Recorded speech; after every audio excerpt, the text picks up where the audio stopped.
பழனி ஐயா, கிழக்கு இருந்துதான். சரிங்க.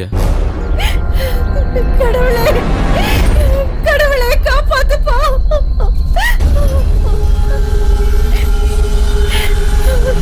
கடவுளே காப்பாத்துப்பா.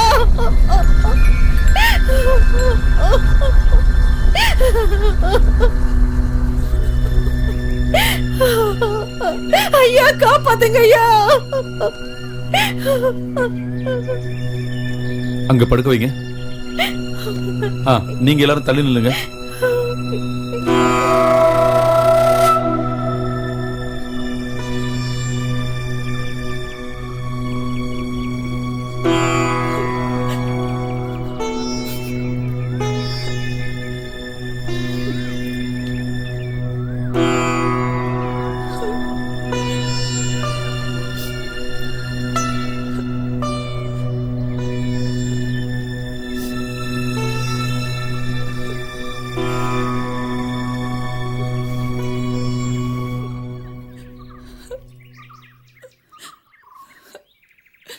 விஷப்பாம்பு தான், அதுல சந்தேகமே இல்லை. வைத்தியரையா, நீங்க தான் என் புருஷனை காப்பாத்தணும். விறகு வெட்டுறதுக்காக காட்டுக்குள்ள போனாரு. என்ன கடிச்சதுன்னே தெரியலங்கய்யா. மூச்சு பேச்சு இல்லாம கிடக்கும் போதுதான் பார்த்தோம். தெரியும், நீங்க தைரியமா இருங்க. பழனி ஐயா, நீ போய் அந்த மருந்து எடுத்துட்டு வா. சரிங்க.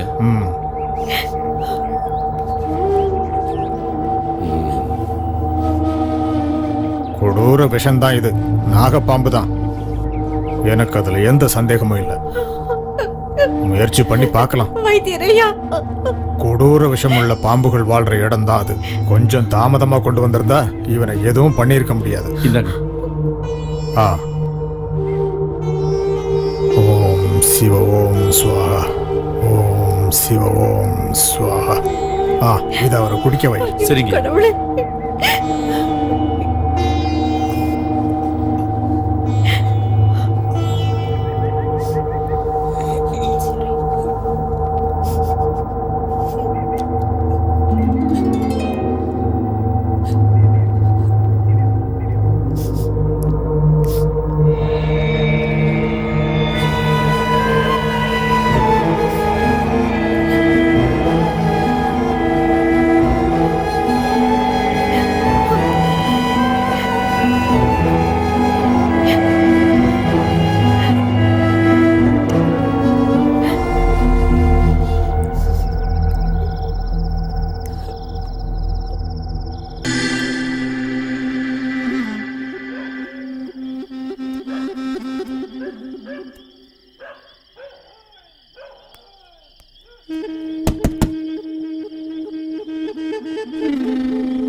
யாரு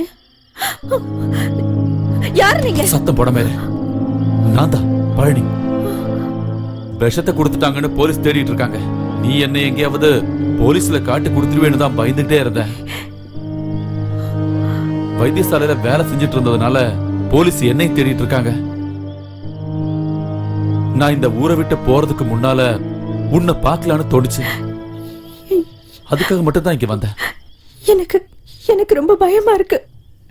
நான் சொல்றத கேட்டீனா உன் புருஷனை கொண்டு அந்த வைத்தியரை பழி வாங்குறதுக்கு நான் உனக்கு உதவி செய்யறேன். நீங்க இங்க இருந்து போயிடுங்க. போறேன். ஆனா அதுக்கு முன்னாடி உங்ககிட்ட சில விஷயங்களை எனக்கு சொல்ல வேண்டியிருக்கு. அதுக்கு இதுதான் சரியான நேரம். வா. வா.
கூட இருந்தே குழி தோண்டிட்டல, எல்லாத்தையும் செஞ்சுட்டு இந்த ஊரை விட்டு போயிடலாம் நினைச்சல.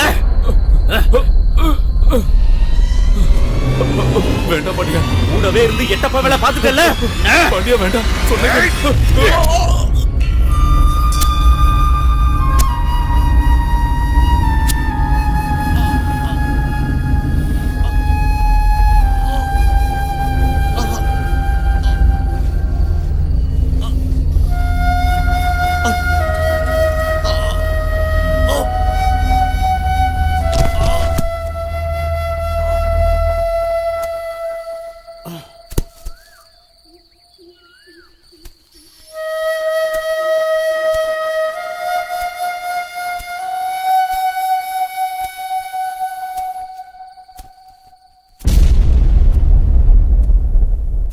காலம் மாறியது.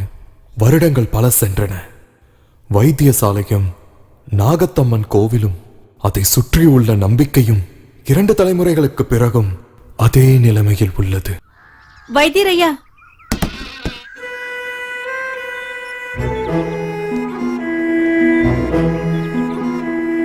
என்ன மருந்து தீந்து போச்சுன்னா வந்து வாங்கிக்கோன்னு வைத்தியரையா சொன்னாருங்கய்யா. இங்கே வந்துடுறேன்.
வைத்தியரையா உன் புருஷனுக்காக பிரத்யேகமா செஞ்சு வச்ச மருந்து தான் இது. காலையிலயும் மாலையிலயும் ஒன்னொன்னு கொடுத்தா போதும். சரிங்கய்யா, ரொம்ப நன்றிங்கய்யா.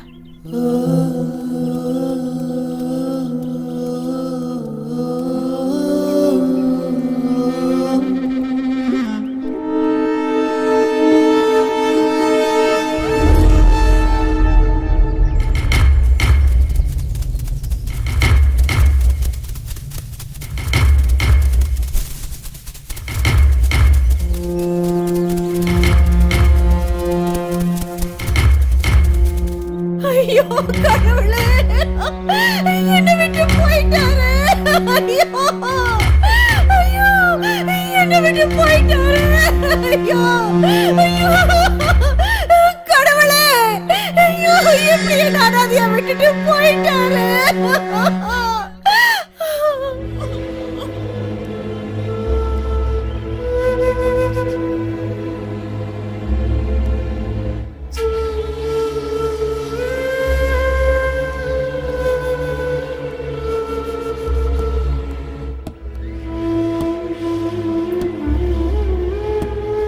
பாண்டியா,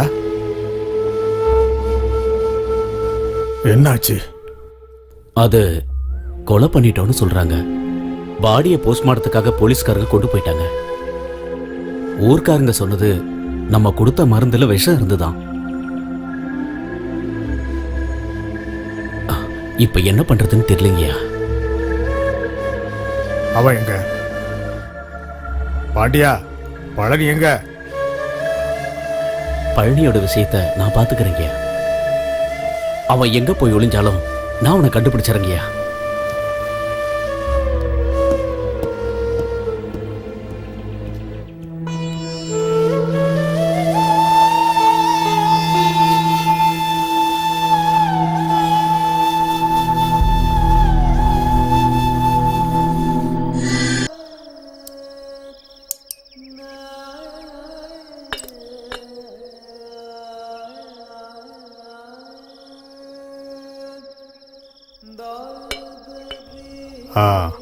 அந்தி பொழுதாகியும் நீ வராததால இன்னைக்கு நீ வரமாட்டேன்னு நான் மனசுக்குள்ள இப்பதான் நினைச்சேன். பயணம்லாம் எப்படி இருந்துச்சு?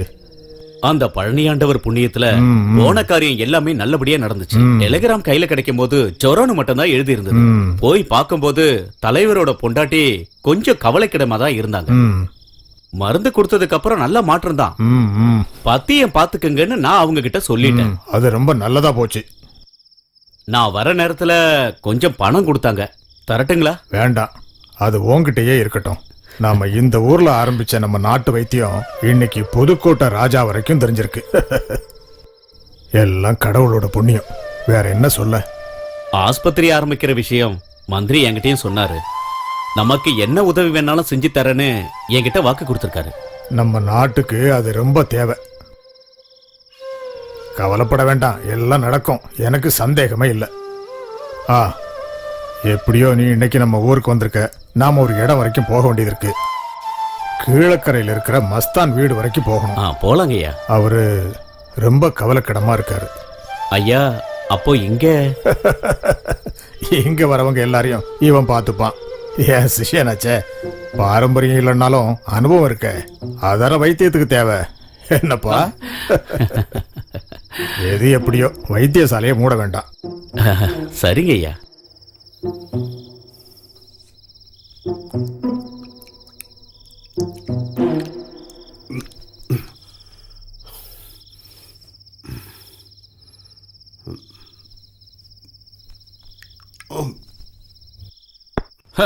அவெல்லாம் ஒரு வைத்தியன். இந்த பழனிக்கு எவன் ஒத்தாசையும் தேவை இல்லடி. கால் காசுக்கு வழி இருந்திருந்தா ஒரு வைத்தியசாலைய நானும் ஆரம்பிச்சிருப்பேன். நானும் கண்டிப்பா பேரலாவேண்டி. அவங்களுக்கு தெரிஞ்ச எல்லா வித்தையும் எனக்கும் தெரியும். நீங்க இந்த மாதிரி பேசுறதெல்லாம் தப்பு. அவங்க நமக்கு எவ்வளவோ செஞ்சிருக்காங்க, அதை மறந்துட்டு பேசக்கூடாது. சும்மா ஒண்ணும் இல்ல, எவ்வளவு வேலை செஞ்சிருக்கோம். இனிமே நான் எந்த நன்றியும் காட்ட போறது இல்ல. இப்படியே இருந்தோன்னு போய் காலம் பூரா நம்ம அடிமையா இருக்க வேண்டியதுதான், வேற வழியே இல்ல. அவங்களுக்கு அடிமையா இருந்து அவங்க சொல்ற எல்லா வேலையும் செஞ்சுட்டு இங்கே இருக்கிறதுக்கு இனிமே இந்த பழனியால எப்பவுமே முடியாது. நான் வேலை செஞ்சு இன்னொருத்தன் சம்பாதிக்கிறதுக்கு இனிமே நான் விட மாட்டேன். எவன் எக்கேடு கெட்டு போனாலும் எனக்கு பிரச்சனை இல்லை. ஆனா நான் ஜெயிச்சே ஆகணும்.